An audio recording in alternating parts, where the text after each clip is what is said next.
And these are going to be high because I like Nobi, but I don't like the jar. Tell your friends we're never a bore. You haven't heard it like this before. Yes, it's time to explore the things we care for. And though your jaw may hit the floor, we're still the weirdos you adore. We're the weirdos next door. Hello, this is Nobi, he, him. And this is Nicole, they, she. And together we are The Weirdos Next Door. We're totally in sync. Anyway, welcome to episode 6 for us. And this is actually the second in our homesteading series. We just last talked about chickens. Chicken birds. We'll give you an update when we have more. We posted some pictures of the coop, like half built. So that's been kind of like sitting around, but you can check those out on our Instagram, which is the Weirdos Next Door podcast. Yes, yeah, okay. That's what it is. We're good at this. We so we talked about chickens. We talked about why we're getting into homesteading, and we felt like the next logical thing to talk about would be gardening.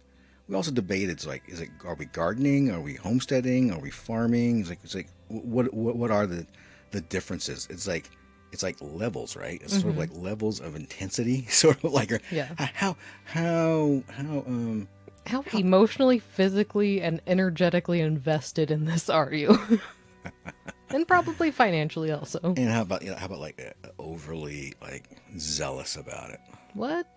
Well, yeah, you have to be passionate about it to really get into something, right? Very, very true. Yeah. So anyway, so we're here to talk about gardening, and it's not just your basic buy some nice cute flowers at Lowe's and shove them in the ground, or keep them in a flower pot in the window. For me, I know Nicole really likes beautiful things, and I'm more like, if I can't eat it, you like function. Yeah, absolutely. It's okay if it's pretty, but you got to be functional. You got to provide a function. But you got to provide. The awesome thing is that the two go hand in hand.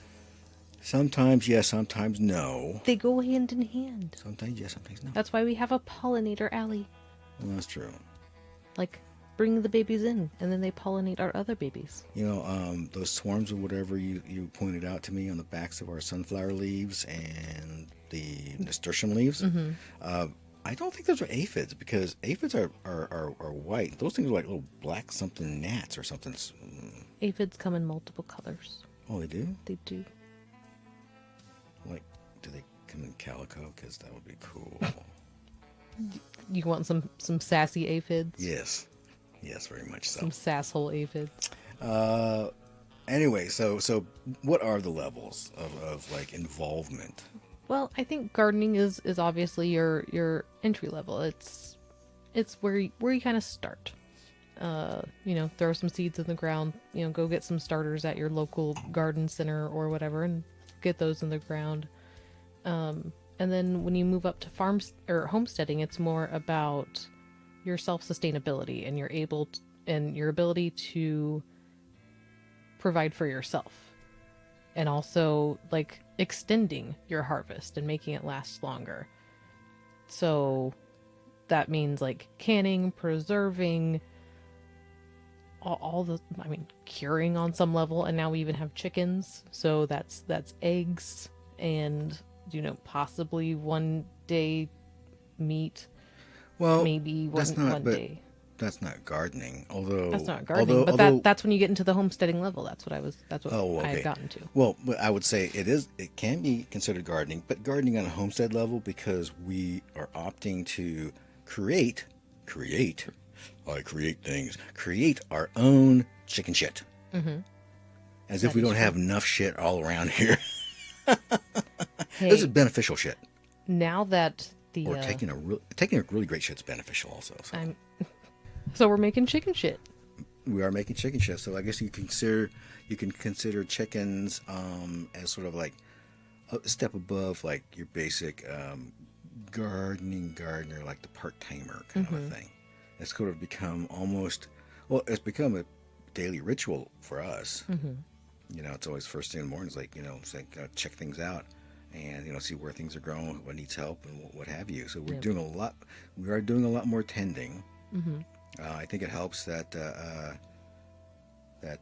we have kind of gotten into a good rhythm as Yeah. of late, which is pretty solid.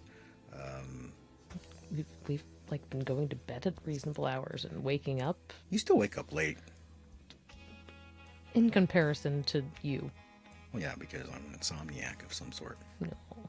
Anyway, we were just walking around the yard today and noticed that one of our weird trees that you brought back from Tejas. Mm-hmm.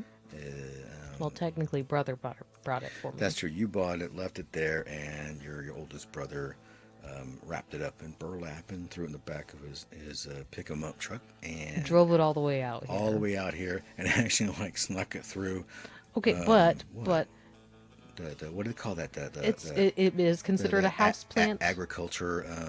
The little police. checkpoint at the border. The ag police. The border of California. Yes. But yeah, there's Arizona. a- We don't want any Arizonan. No, they're all the way up. It's not just in Arizona. It's all. Oh yeah, I know that. But for us, their objective was to keep. They're not there to keep out, Oregon contraband. But anyway, regardless, he was coming through. They said okay, and then as he drove past, they saw out the back because the front was all covered with burlap. Yeah. But the leaves were sticking out the back. So when he drove off, he turned and looked at your brother's truck and went, "Oh, hey, wait!" And then he just floored it and took He off. was like, whatever. Yeah, oh well, what the hell? I'm But making again, minimum wage. it is considered a house plant. We didn't break any rules. They just didn't stop him. Not my fault. But yeah, it is a schleff. I'm probably not going to say this right, but schlephera, which is also called an umbrella tree. They're really cool. They're great in a more tropical climate, and we kind of have that ish. It's going to get huge, isn't it? Yeah, they can get up to be like 20 feet, but we're gonna kind of try to manage them in such a way so we can get her to be a little bit bushy. But I kind of like that we named her Clyde, and I've been referring to her as a her. So yeah, that makes me happy. So she is named Clyde, and yeah, she's coming along. I'm really proud of her. I noticed that you were calling Clyde, referring to Clyde as a she her, Mm-hmm. or a her she. Yeah. And I was like, okay, Yep. okay, I'm done. I don't know when I gave her pronouns, but yeah, she has pronouns now. So we digress. Let's get back to gardening. Gardening. So it's safe to say that we have sort of gone a step above Mm-hmm. into growing our own stuff. Mm-hmm. And I think we did mention that in our homesteading intro, but we like to grow things that we can subsist on. Mm-hmm. We're not there yet. I mean, we made some great carrots. We got some awesome carrots Great this carrots, year. but not like a bounty of it, right? But our tomato harvest, though. But I gotta say, our tomato harvest, we'll post some pictures on Instagrams of that, but our tomato harvest, I'm looking at it, yes, it looks impressive, but they're all a bunch of little teeny cherry tomatoes, and so it's like So a bunch awesome. of raisins. It's so cool. It is kind of cool. Watch them change colors. The San Marzanos, which I really just what's the difference between a San Marzano and a Romano? They have a waist. What do you mean? Like the shape of the final tomato, like San Marzanos have like a little bit of a Hourglass figure. an hourglass figure. I've never seen that. Yeah. Versus Romas that are more just like your Like oval. oval with egg, a egg. butt. But I also don't San see butts Marzanos when I great. look at Romano. San Marzanos have more like meat, to my understanding, so that's why they're used more for like paste and stuff. They're not as seedy as Romas. Okay, well, cooking. Well, I'm gonna ask all these, all the difference between all these pastes and sauces and whatever. But going back to, so we're trying to grow our own food. Mm-hmm. The chickens were trying to get more eggs and also help out the garden. Yep. But we've had limited success. But amazeballs compared to how we started. Very true. Very true. But let's go back Huge to difference. let's go back to how we sort of got into it. Yes, it's sort of like kicked in at the very beginning of the pandemic last year. Yep. When there were shortages of everything because people are weird. Including shortages of content Yep. to watch and stuff. We were, you're stuck at home, and you're going like, what's on the tube? What's streaming? And so after a bit, it's like, so you're looking for something new. Yeah. And I think was it Amazon Prime, which we're very ashamed for continuing to have, and we're going to try to wean ourselves off of that. But that's another story. That's another issue. We found a show called Grow, Cook, Eat. Yep. Now it's also available on YouTube, so I guess you could And I we think don't you can have also watch excuses. it on their website, which is kind of nice. I think they have most of the episodes on their actual website. Yeah. Well, you did some background on that. What do you know? I did. So GIY, which is the people behind Grow, Cook, Eat, What's it stand for? grow it yourself. Oh. Yeah. Okay. It was created in 2008 by Michael Kelly. At that time, he was an IT salesman. After realizing that there were a lack of growers groups in his area, he ended up creating a non-profit social enterprise in Ireland. This is should have prefaced with that. They're in Ireland, by the way. Which we didn't realize, and they kept saying Ireland. And I was like, but we kept saying British, Yeah.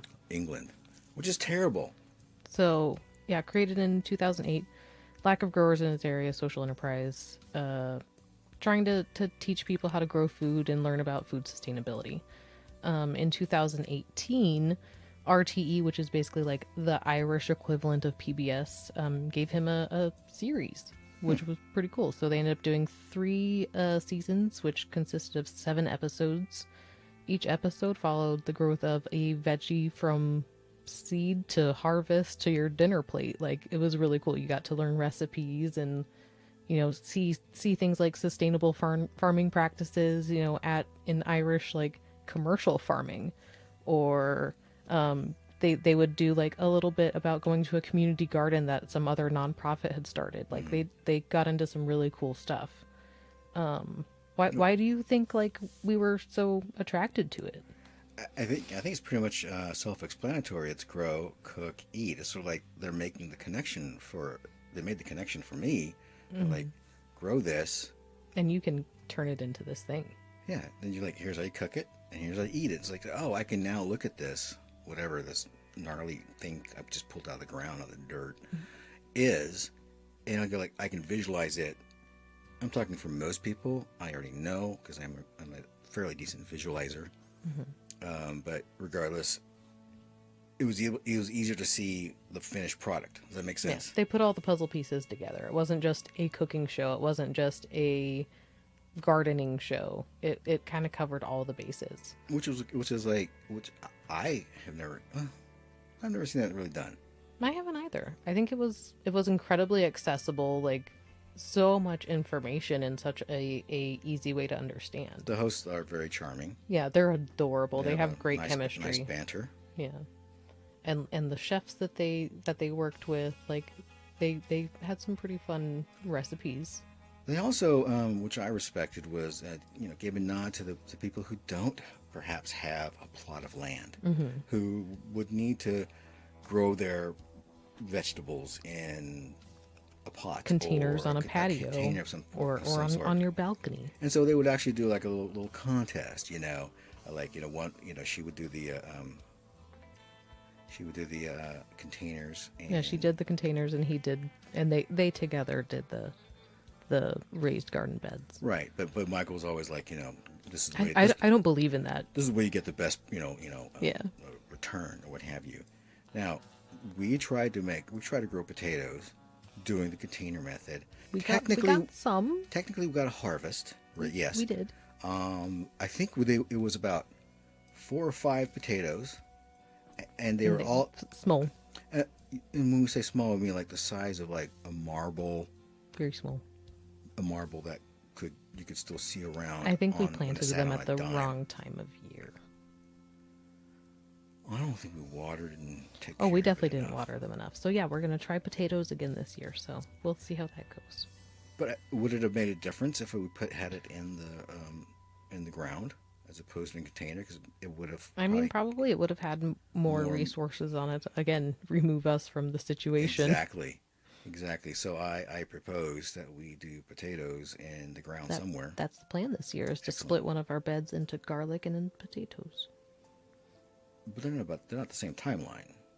They're not the same time. The garlic will stay in the ground longer, but the potatoes can do their own thing. Yeah. Anyway, so Grow Cookie kind of like sparked a lot of our stuff, but we're lucky in that we kind of had some existing options. We have a lime tree in our yard, and we have the avocado tree that hangs over from our neighbor's yard, which we cut back severely so we could have more sunlight on the back of our backyard.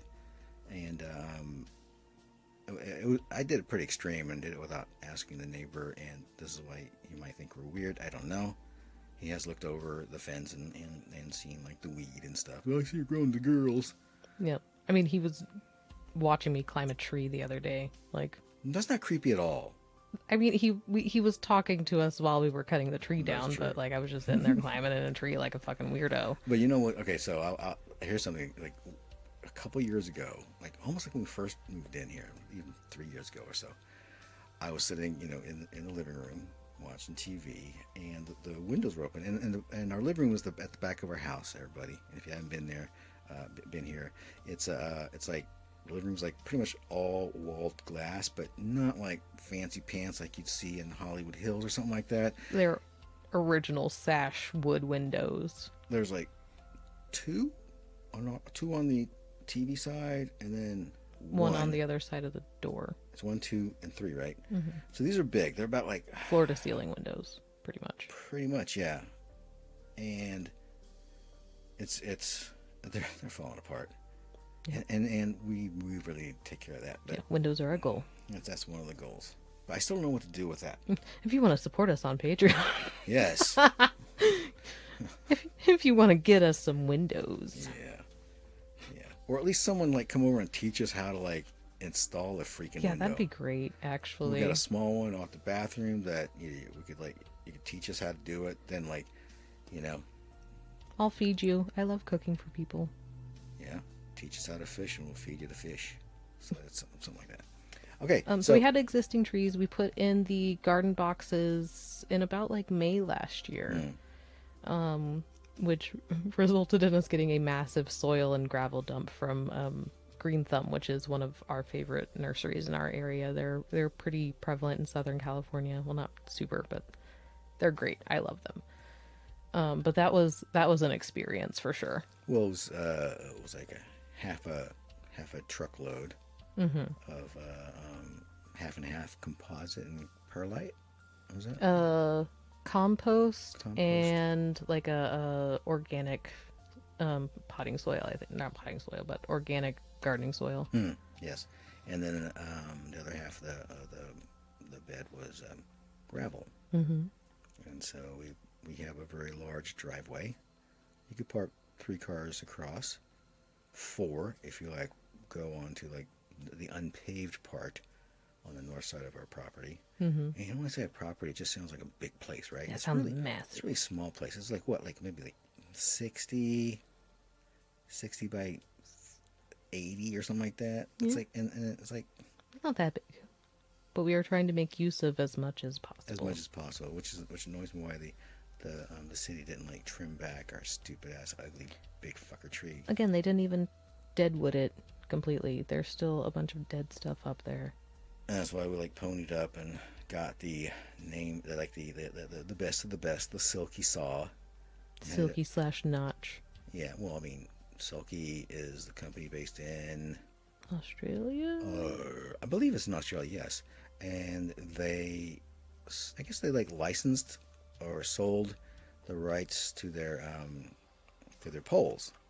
Now the poles are it's not that. The poles are which I appreciate are oblong, and so they're not round, because here's what happens. If you get, because we went through a Fisker, Mm-hmm. and I broke it, Yep. trying to like trim it. I don't know how I broke it, but it snapped, and I was like, at the blade. I was like, at the blade and the scissory type thing, whatever. That's circular, and so like the handle, if it wasn't, it was never always cinched tight enough, and it would like kind of twist and wobble and stuff. And so you really felt like you didn't have enough Purchase. enough purchase, or like just like direct transfer of my weak power to this offending branch that needs to. I think be also a big deleted. part of it is not having the stupid rope pulley thing, because that's just stupid and annoying. Well, that's the pruning shear type thing, Yeah. which was at first was kind of ingenious, but then when it would get stuck and I tried to like twist it off, that's when it broke. Yeah. So that was like, I think that thing's like just like in shreds or And we have bigger branches that we need to deal with now. yes. So did some research, talked to our arborist friend. I love him. Yes, he's great. And he said, get a silky. And I couldn't for the life of me find silky available in the U.S. Well, and the whole kits. I found the blades, but that was like silky replacement blades. Well, I was like, where's this cool pole? Because I would see videos on the YouTube, and they're like 3 years old. The pole is awesome. The pole is the shit. Yeah, the blade rocks. And the blade really does rock, because I cut through like what the first day it arrived. I cut through about a 6 or 7 inch thick branch, Like butter. and it was like bong, and it came down so fast that the tree branch kind of snagged a bit on the pole, which they warned you about, but I was too eager to like get out there. You're so excited. And the butt of the pole, I was holding the pole wrong. The butt of the pole like just totally jammed into my upper inside thigh, just a couple more inches, and I'd be like having a lot higher voice. You would have had a bad day. I'd be singing like Adam Levine, but only better. Well, of course. No, I can't sing. Yes, you I'm can. tone deaf. I like your voice. I fake it. Same. Okay, so we digressed again, but we have these trees, and those trees, and we have like an offending asshole tree out front. I hate that tree. So we really got started. Actually, you just brought up the other day that the limes from our tree, which had not been taken care of, and it has to be at least 40, 50 years old. Yeah. It's huge. It was about, I have to believe that the original owners planted that baby. it's about, and this house was built about 56? mid 50s, yeah. Yeah. I would say it was probably about almost damn near 30 feet tall, and as wide or more. Yep. It actually covered the back of our property, like a good third of it, Yeah. and two of our neighbors. Yep. So We did tell them beforehand, and we were like, hey, like, we promise we're doing this for the good of the tree. Like, but we didn't tell the other. well, yeah, that's because neighbor. we've never talked to them, and like, we share a very small chunk of fence line with Unfortunately, they're the ones that still has the branch that we didn't trim off, them. I know. which is probably safe anyway. Yeah, we need to give her a little bit of a break this year. Yeah, so the tree looks really sad. Well, maybe we'll share a picture of it. It's kind of like a Charlie Brown Christmas tree. Yeah, it's pretty sad right now, but we're gonna do it's yearly water. We don't water it very much, but since we moved in, we've tried to take a little bit better care of it. That's when you got the pogo stick tiller jumping up and down on that. I don't know what you did to the handle, to the grips, but they're all like gummy or something like that. That's just kind of what happened to them after a while. Is it the Like gloves that's why you're using? I don't know. I only use gloves with it, so I don't touch it. We should probably tape it up or something. Probably.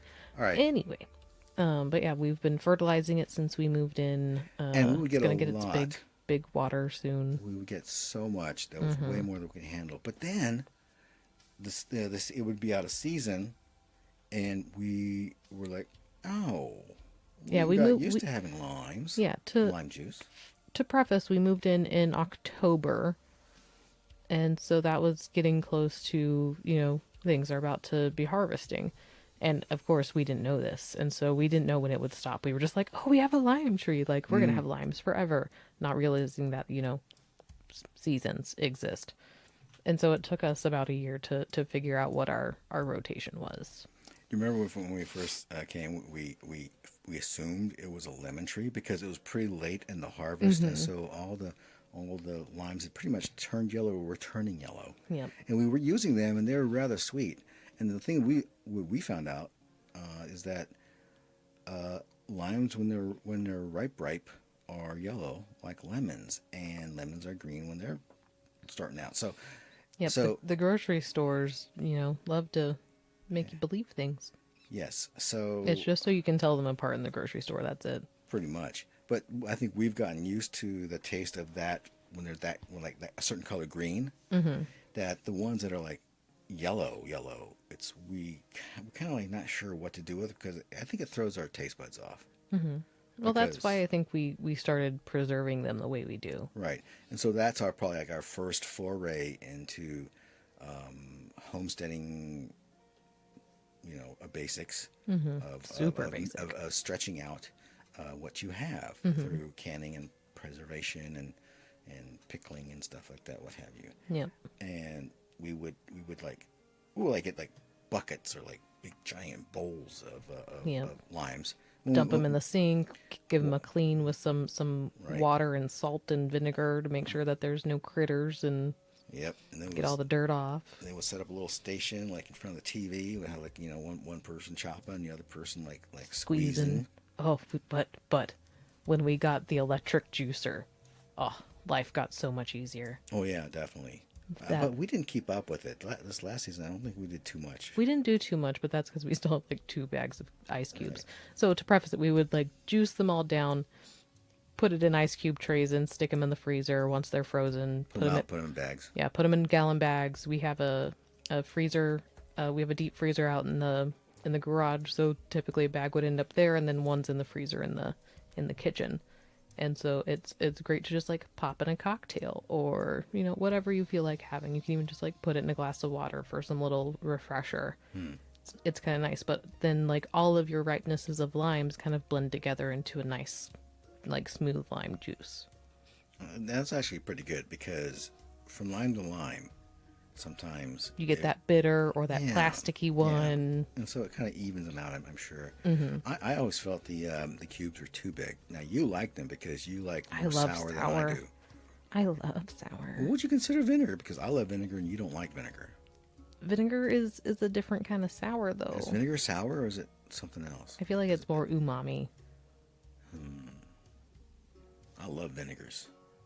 So yeah, we started kind of preserving some of our lime harvest. I mean, I even dried some a few times, so we would like put a dried lime slice in our tea or whatever for that night, and that was nice. I need to try some like candied zest or something sometime.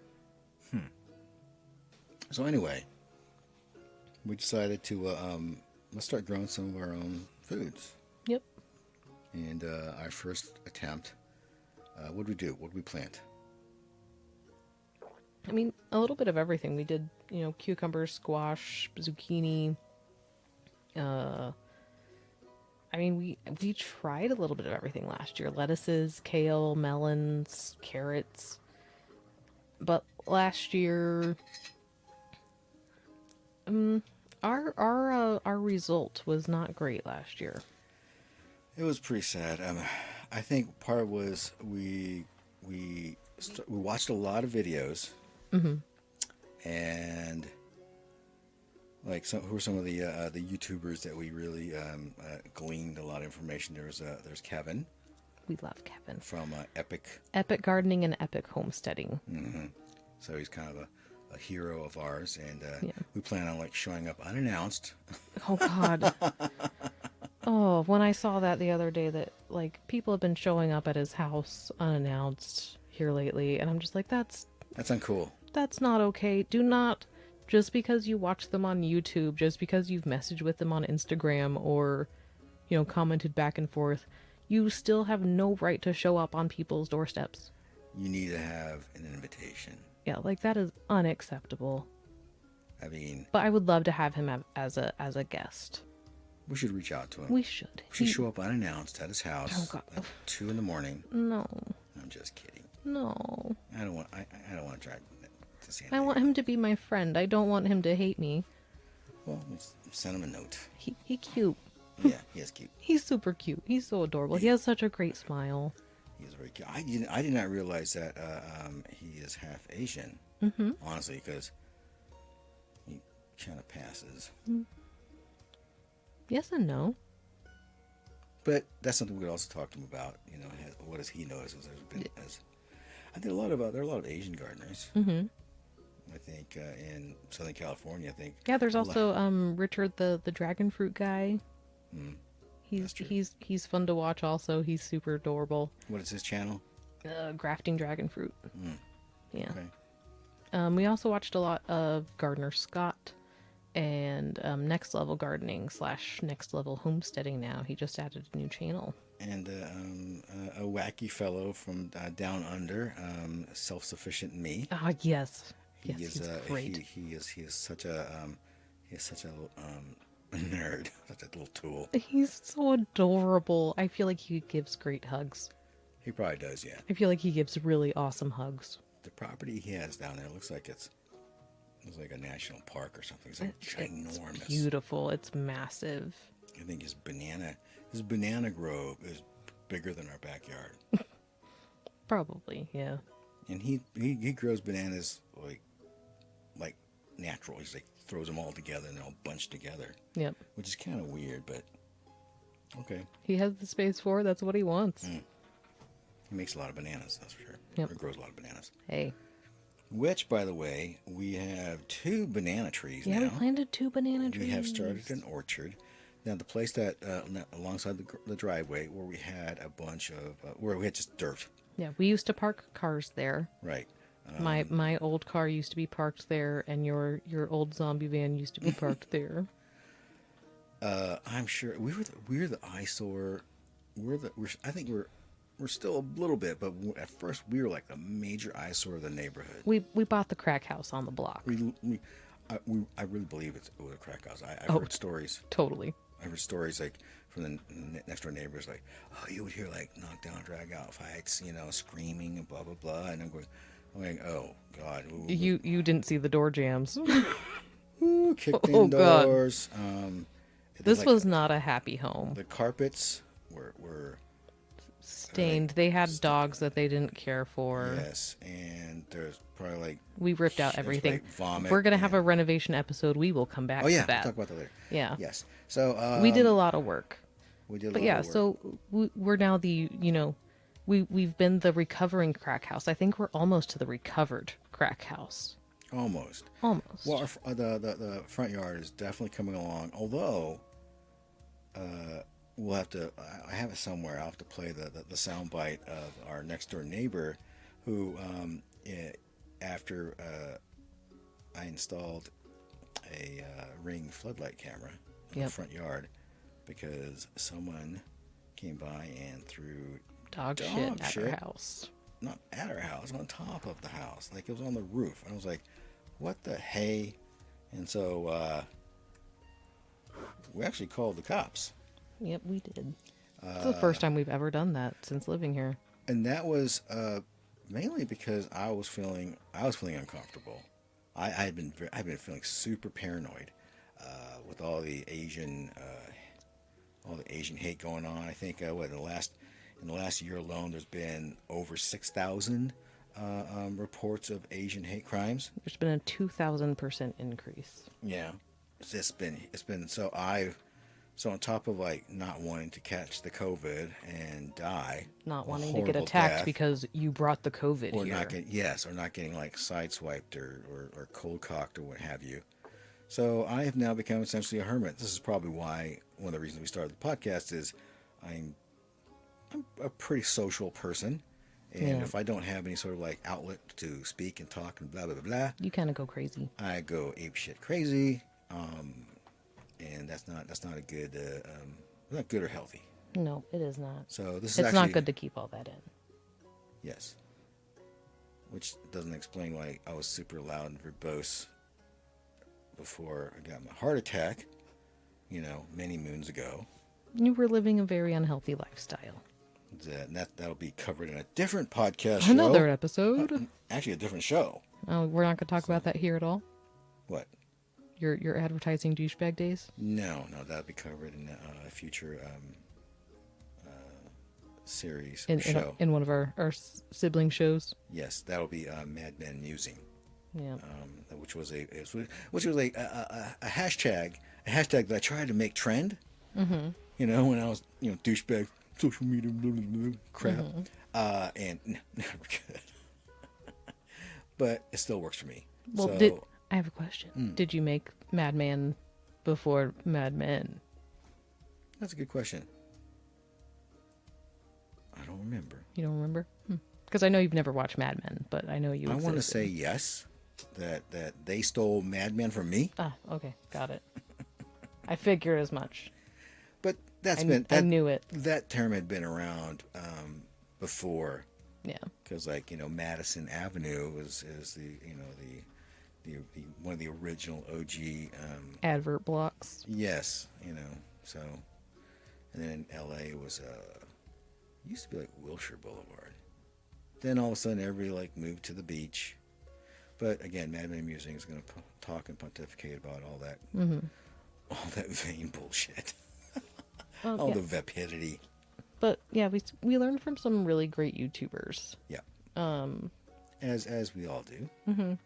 And eventually we'll probably do an entire episode devoted to them because we've learned so much from them. Kevin A. Spear too, who's responsible for Epic Gardening. Watching how all three of all of the YouTubers that we've mentioned, it has been so cool to watch how their personal situations have changed over the last year. With the explosion of gardening during the pandemic, it came with a lot of success for them, which I am so happy and excited for. It's such an awesome secondhand joy to watch Kevin buy a new home in San Diego. Good on him. To see, Brian of Next Level Gardening, his family just bought a new home in Southern California and they're moving soon. With paid for solar, by the way. Paid for solar. What the hell? I'm so excited for them. So I'm very envious. His he just started the Next Level Homesteading YouTube channel, and so that's where it's going to get into more of his personal life and him turning his blank slate into all of these different gardening methods that he's researched over the years. So I'm really excited for that. I mean, just watching Kevin's over the last year has been so cool. There's also M.I. Gardner. Yeah, there's M.I. Gardner. He's up in Michigan, obviously. Yeah, M.I. And he's fun to watch also. And there's that one YouTuber that I always mistake for the Lex Blazer, the wheat dude. Oh, Who is he? What's his? I forget his. Oh my goodness. We'll add it to the show notes somewhere. Yep, we will. All right, or you can look it up while I blab. So we really got on the show Grow Cook Eat. They would actually show you how to grow plants straight from seeds. They would also do pre-grown. Yeah, they would use some transplants in the container gardener. They would split the section between seeds and transplants. Right, just to kind of show how things work out. And so we said, we should try this. We should try this. And then as we do, or as I think primarily you do, what? Get into something, just go whole hog. So that's part of the ADHD, right? I tend to, ADHD and bipolar. Yeah. I tend to just kind of dive into the deep end. Right. And which we'll probably cover at future dates. We have mental health episode planned. Well, not just that, but we have a number of ventures that we have gone gangbusters on for about 6 months, and then fizzle, and then sort of lost steam. I think it's more that we burn ourselves out. Right. So we've slowly been getting better at that. Right. I think when that started with that, gardening was the big part of that. Mm-hmm. Before that might have been bread baking. Yeah. which actually was not unsuccessful. Yeah, it was good. I was I make good bread. I would not complain if you were, toasting up a sourdough loaf a I week know. for me. I need to revive my starter. Your I I mistreated see the the back starter. of the fridge. I know. It's okay, right? It's okay. I just need to. Right. She's been dormant for a while. Right. But we can also talk about it in another episode or so about all our culinary things. But going back to seeds, so as you do, you all of a sudden all these packages started showing up. What? Just whenever you get into something, all these packages. It's not a big deal. I mean, it was like around my birthday time, my mom was always trying to figure out what to get me, and it was like whatever I happened to be into. And I didn't catch this. I didn't realize this until after the fact, until like birthday presents stopped being a thing between my mom and I. I don't know why. Anyway, she probably Because as you get to be an adult, like you need less. You take care of your needs and wants on your own. And Well, if you're lucky enough to be able to, I should say. And she's probably thought like she's already like she's giving this dumb fuck too much already. I gave this dude life. Yeah, what else you want? Oh yeah, it's like she doesn't make. She sings you happy birthday to herself, doesn't she? Isn't that it? No, when I call her for her birthday and I sing happy birthday to her, she sings along with me, which is kind of like our thing. Mm-hmm. So like I don't, that's funny. What was I talking about? Anyway, we're digressing again. So all these seeds started showing up, and we got really gung ho on not only just seeds, but always like planting things and planting guides and books and different implements and tools and what have you. Seed trays, Seeding trays and mid-sized potting trays and blah blah blah blah, all this stuff. And we had great plans, and part of it was, and which was one of our failed ventures, stalled. Transitioned. Paused. Yes. Paused ventures was the Potted Princess, Yes. which was our supposed to be our home-based plant nursery. Yes, and then I realized how difficult it is to become an official nursery. And plus, you have to like have your property inspected, and this was peak COVID, so we were like, we are not letting someone come into our property. No way. So we transitioned away from that, and it then turned into candle and bath products. We'll talk about all those. And now it's paused. Now it's all paused.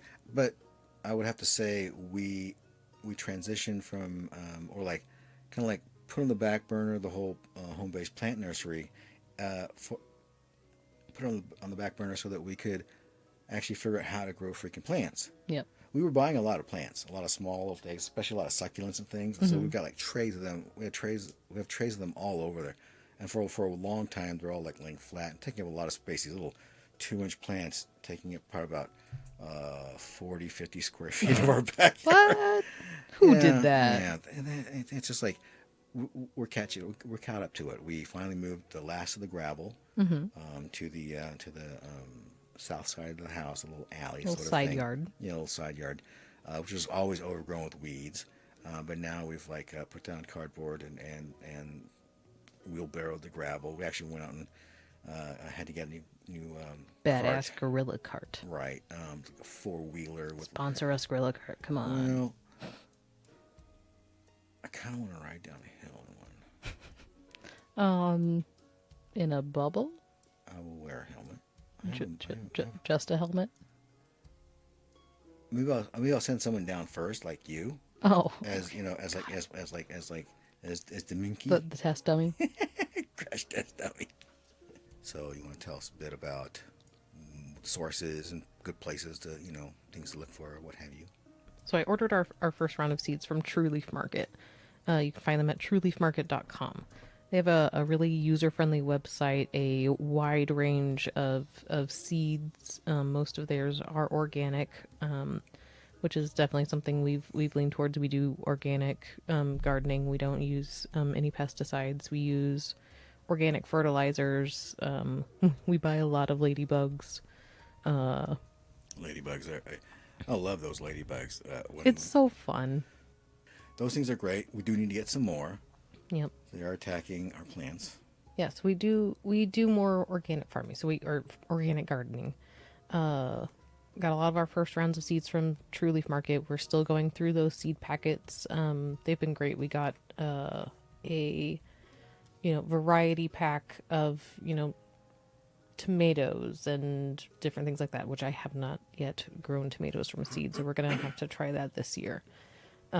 We do our tomatoes from transplant just because we typically are a little behind, and also we just suck. Right. Well, when we got all these seeds, we were all gung ho. Yeah, very true. Because and I think oftentimes it really does have to be both of us are into it. So I will take responsibility. I'll own up to it. Yeah, both of us have to be into it. Right. And I think we kind of we both kind of just amp each other up and go crazy and keep each other going. Yeah, and kind of go crazy about it, and then hopefully we don't fizzle out at the same time. Yeah. Kind of cover the each idea is so we are able to take turns and rely on each other when the other one doesn't want to get out of bed for 3 days. I think we're getting better at that because our cocktail of meds has sort of been stabilizing, sort of.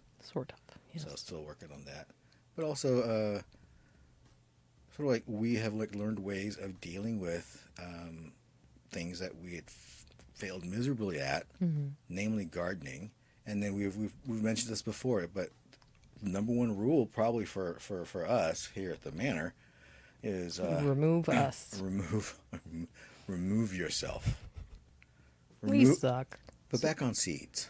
Yeah, so we failed with our first round of seedlings. We're still going through some of our seeds that we have from True Leaf Market, but we've also learned a lot in the last year. So I've also tried to start sourcing more of our seeds from California seed companies because obviously these are plants that are tolerant to our condition. The seeds are sourced in our conditions. They're meant to do well here. That's a very genius idea, and that's all you and your big, beautiful brain. Yeah. So some of the ones that I've done a lot of our ordering from for these coming seasons, or picked them up in person at, again, Green Thumb. I like Renee's Gardens. They're located in Felton, California, but you can order online. Again, they're in at least Green Thumb Nursery and probably some other mom and pop nurseries in Southern California. San Diego Seed Company, obviously in San Diego, again, ordering online. There's also the Plant Good Seed Company from Ojai, California, online. They've also been at Green Thumb a few times. And then one of our other ones that we've ordered from is the Peaceful Valley Farm in Grass Valley, California. They're at groworganic.com, and this is where we will be getting our garlic from for this year. Now, is that where we got our garlic from? That we didn't plant last year, yes. Okay, so this is another one of our episodes, but it also tied into gardening. We started looking at garlic, and we both love garlic. And I think it might, I was born with garlic in my veins. That and anyway, kimchi. Mm-hmm. So, but we both have a love of garlic. We're like, man, let's grow our own because all these different varieties. Right? It seems like only we wanted to try all the things. Right. So as you do, you ordered way too much garlic. One of 40, 20, 30. I think by the end it was 600, 16 different kinds of varieties garlic. Of bulbs. 16. It was a lot of brown paper bags that sat in a box in the kitchen for a long time. We finally threw some in the fridge to hope they'll do that, because garlic needs to vernalize. So that's kind of it needs to experience winter. It needs to go through a freeze or a chill period. And considering we're in Southern California, we don't get a lot of chill hours. So we're trying to force that. Yes. Through the keeping the refrigerator, not freezer, in the refrigerator. You're typically supposed to do it for 4 to 6 weeks, but I think it lived in the fridge for a few months. Yeah. it just kind of fell by the wayside. Yeah. As did a lot of the gardening, but we kind of worked around it and we figured out how to deal with it. But garlic definitely just where you got that from, and in person browsing like at Lowe's or Home Depot or even like Green Thumb. Yeah, I mean, anywhere there's obviously going to be, your local Tractor Supply or anywhere like that, you can go try out seeds. It's just a matter of how you want to do your gardening. There's nothing wrong with, burpee seeds or, any of those GMO seeds. There's actually a few episodes on like Epic Gardening and Gardener Scott, things like that, where they actually talk about the differences between GMO seeds and heirloom seeds and blah, blah, blah. Bottom line is, a personal garden farmer isn't going to be able to get access to what most people think GMO seeds are. Like the commercial farming seeds, your typical gardener will never be able to get a hold of. So the type of GMO seeds that you are able to get a hold of, it's such low-level GMOs, it doesn't matter. What are GMOs? Genetically modified organisms. Okay.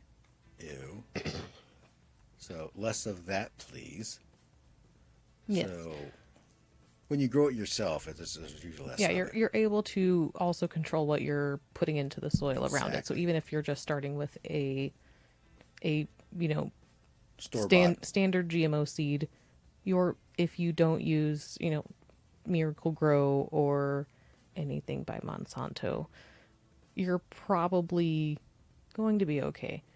Look into organic gardening practices. There's lots of like how we've started with our fertilizing. We've used blood meal, kelp meal, bone meal, and these are all byproducts of other industries, especially the bone meal and the blood meal. So it's also, again, closing the circle of even though we are not vegan or vegetarian, we're able to use the byproducts of the meat industry in our gardening and create vegetables. So it's okay to wear, for instance, cow leather, but not mink fur coat. I don't know where people draw the lines there, but Well, you don't harvest mink for the meat. yeah. So people are going to eat steaks. Yeah. Nothing with a good steak. I'm a Spencer / ribeye man from Kansas City. KCMO. I just like meat. Meat. I'm not super picky. Meat. Great. So anyway, But there is also a subset of veganic gardening. I haven't done a lot of research into that, but it does exist if you really want to go into veganic gardening. we have sort of dipped into that, especially with trying to actually compost Yeah. and having like beneficial plants that can turn into good compost, Yep. like nasturtiums. Nasturtiums, comfrey, borage. We have some fun stuff that we're going to be planting. Right. Now what's that? Oh, the tea thing. Is that nettle? Comfrey and nettles. Okay. All right. So we can try doing that, making some. That's a sort of like it creates like an extra super fertilizer type thing, right? Yep. All right. And so we also did composting, which we were never really good at. No. We tried one where we put we had this wild crazy idea that would build all of our furniture when we first moved into the manor. We had this wild crazy idea that any furniture we needed because we're pretty much flat broke. No, we had a roommate that wanted to build a pallet bed. That's where it started. And then we started talking about pallet furniture and this and that. So we can't just say that was where the spark was. Like, I want to make a pallet bed. See, but I had furniture, so that was not my plan. Again, Anyway, I had furniture. so we had a lot of extra pallets, and so I tried to create a Pallet compost bin. pallet compost bin at the back of the property, in the back of the backyard. Mm-hmm. I gotta stop saying property. And we were kind of good about it, and then kind of fell by the wayside. And it just sort of became like a home for a lot of Mises that I had seen like pop in and out. It's now you you got tired of it, obviously, and cleared it all out and put it in the yard waste. But Because we can reclaim the space, we can get rid of the pallets, and and we also tried we are also still trying the drum, the tumbler. The tumbler thing is that it's a thing you order. It's a big. It's like it shows up in a flat box, and you take it, you open it up, and it's just a bunch of panels that you have to.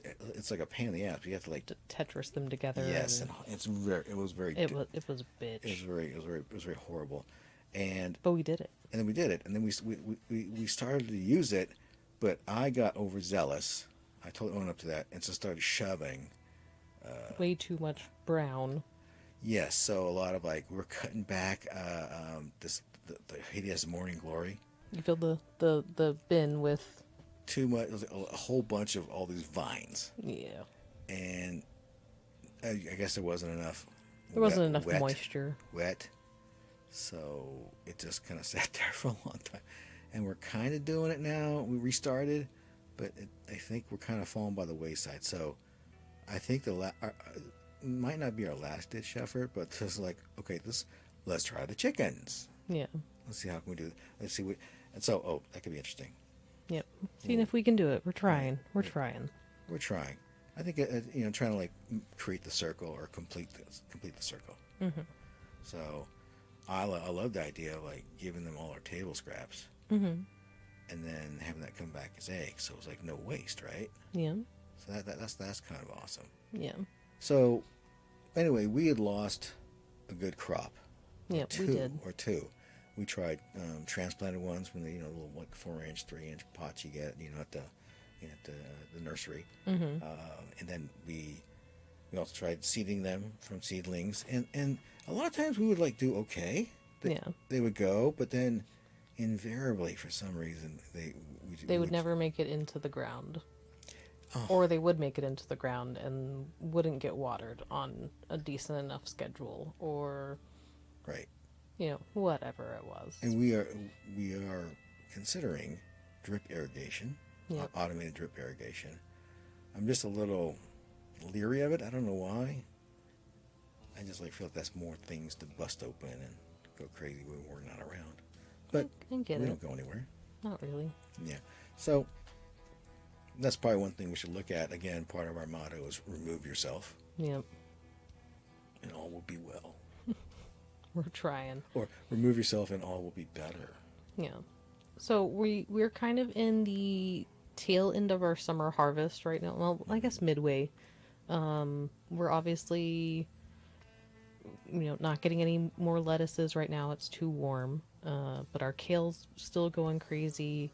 We just pulled our beans and peas out last week or the week before, but we didn't take as much advantage out of that harvest as we should have, but we had some fun with that. We actually, we can say without a doubt that we had a hell of a lot more success, period. Absolutely. But on top of that, I think we had some major production. Mm-hmm. We didn't necessarily take advantage of it all, which is why I'm thrilled, the chicky burbs will be able to take advantage of our, yes, our overzealousness. Right. Because sometimes when like a zucchini doesn't get pollinated, it'll still grow a really gnarly. Or when you zook. don't go out to the garden for one day and the next day it's a fucking baseball bat. Yeah. Well, Seriously, they grow fast. yes, we have discovered that this area is very fertile.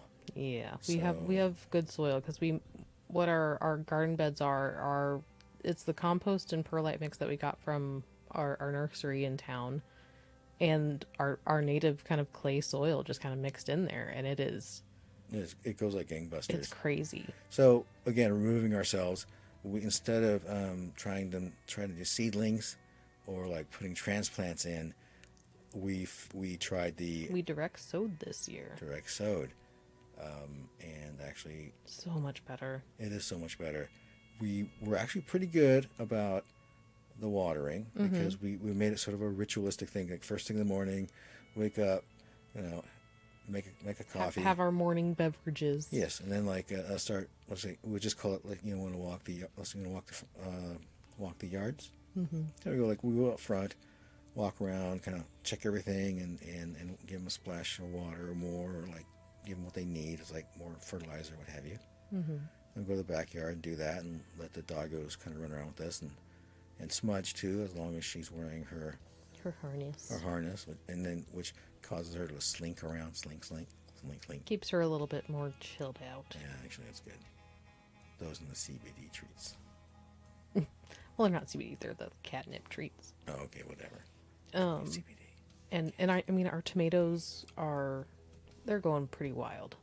I'm They're so happy with our tomatoes this year. And I don't even eat tomatoes, and I tried them, and they weren't awful. I didn't die. You will develop a taste for them.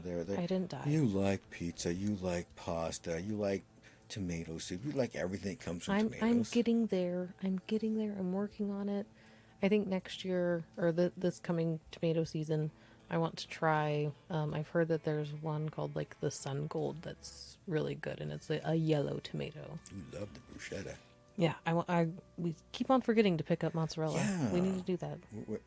We are out of eggs. We are out of eggs. We wouldn't be, and we won't be in about, hopefully, fingers crossed, 4 months. Yep. Our squash and zucchini and what else do we have over there? Cucumbers. I'm not a huge squash or zucchini fan, but you've been cooking them, and you've been doing a couple things to them that actually you don't hate. Yeah, I don't hate it. Very palatable. So if you could remember what those were, we could just throw up a quickie talk about that or video. That's our culinary part. Yeah. Now that's the cook part of our own version of Grow Cook Eat. Yeah. So we have some melon production, which is exciting. We're getting some babies on our watermelons. I desperately want to find like a solid box, plexi or wood. I can make one and make a square melon. I gotta have a square melon. I have to have it. I'm doing it. Do we know what the size they grow to? These ones? The sugar babies will be smaller. So about 6 inches in diameter? Yeah, they're kind of like the personal size. Okay. So you'll get more of those, and then the crimsons will only get a few. And those are the big the bigger ones. the big yeah. like giant like dinosaur suppository. Well, no, not that big. What are those? But I mean, there's lots of different ones. I want to get some black diamond seeds. That will be my next watermelon seed that I search for. I mean, growing up in Texas, we always got good melons because dad like Melons. You're from Texas. You got good melons. Thanks.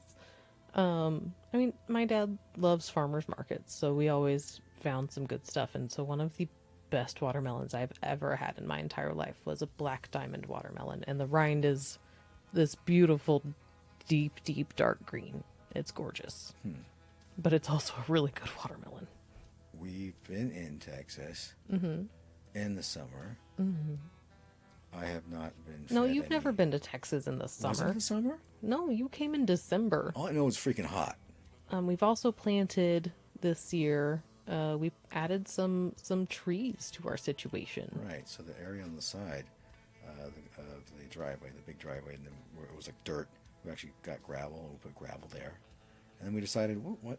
Actually, because somehow, honestly, I think we were probably like trimming away too much of the weird hedge thing that was between our property and the other property, and it started dying. The trees started, but I think two of the trees actually died on their own. Yeah. And then the the morning glory choked out all of the shrubbery that they had planted there. Right, and they were starting to die. Yeah, and so I pulled them out because their gardeners weren't doing it. And then they cut them, and just left them leaned over. I mean, like felled like into our property. And I even texted our neighbor and said, hey, your gardeners cut some of these trees down, and just left left them still semi-connected, in like 3, 4, 5 feet into my property. Yeah. And I saw him outside looking at it, and then I came out and he was gone. And that's the last we ever spoke of it. Yeah. When we finally, he obviously doesn't care what happens to that hedge. In fact, I once said to him, "Hey, we could put some bamboo here," Yeah. and he was totally down for that because we're obviously weird. Yeah. We are not. I mean, they're your stereotypical Middle-aged couple with kids.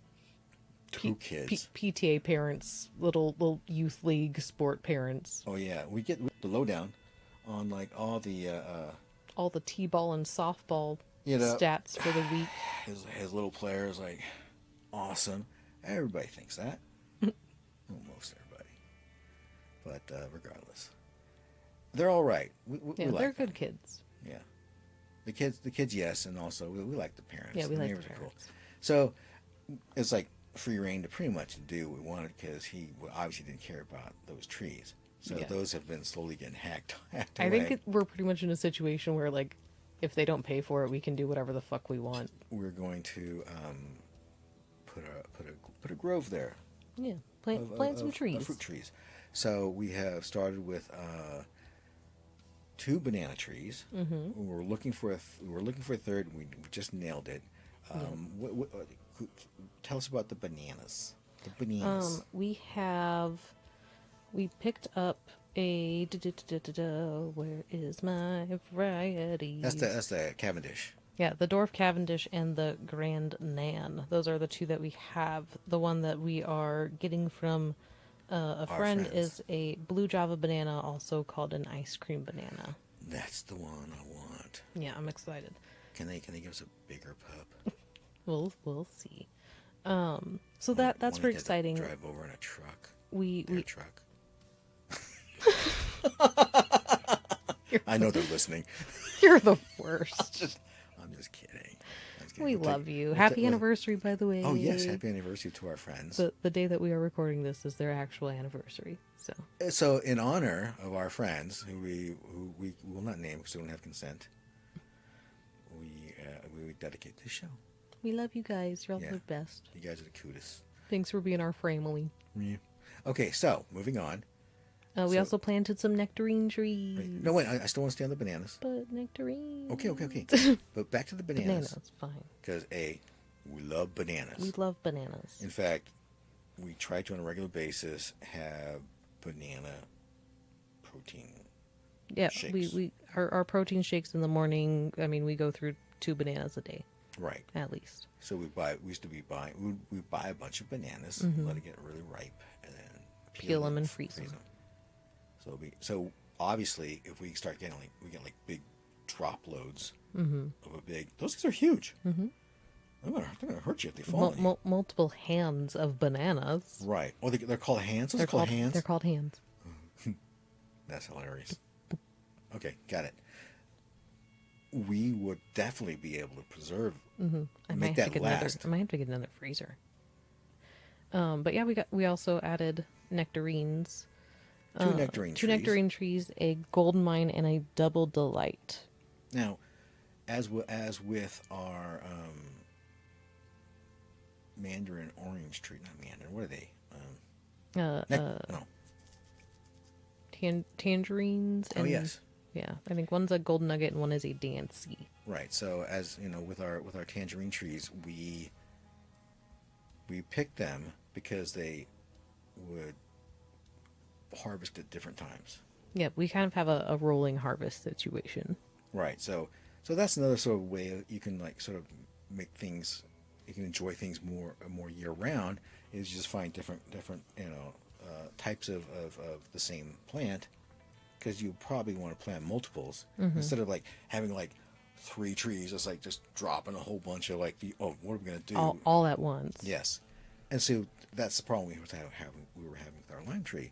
It was just all at once, and a lot of it goes to waste. And it's almost like walking out barefoot and stepping on a slug, walking out there and stepping accidentally stepping on and just oh yeah, and it squirts in your feet, and it's like yeah. But it's kind of acidic, so I guess it's cleaning you.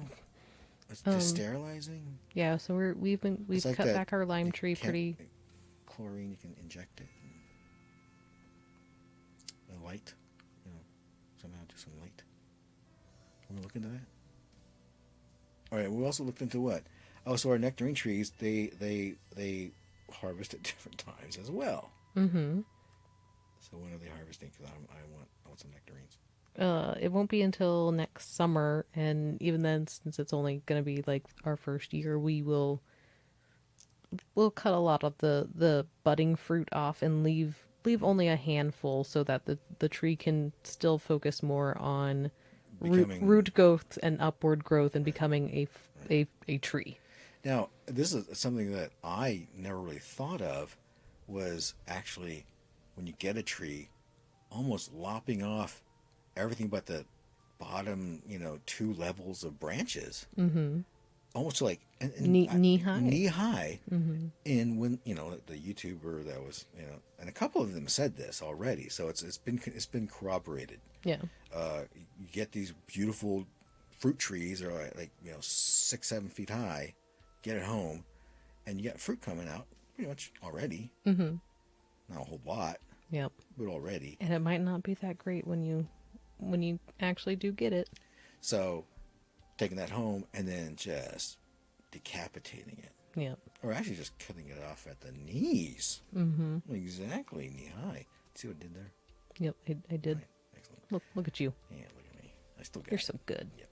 So So that concept really kind of blew me away, and there's 2 reasons for that. One is you don't want a tree that grows taller than you can comfortably reach, maybe even on a step stool, but you don't want to have to be going up a ladder. You don't want to have to use the big basket pole thing, which we use on the avocado tree, which is huge. Even taller than the lime tree. It's got to be like 40 feet. It's so tall that the power company comes by and chops chunks of it, not off the top, but off the side. Yeah. So it is huge, and I cut it back pretty severely. Mm-hmm. Because we wanted more of a yard space, getting more sun, and it was bare for a bit, but it just bounced back right away. Yeah, she's doing good. So it became like a kind of a wall of avocado leaves, and it's like. That's it worked out nicely. So we decided we would do the same thing with the lime tree, and we cut that back severely.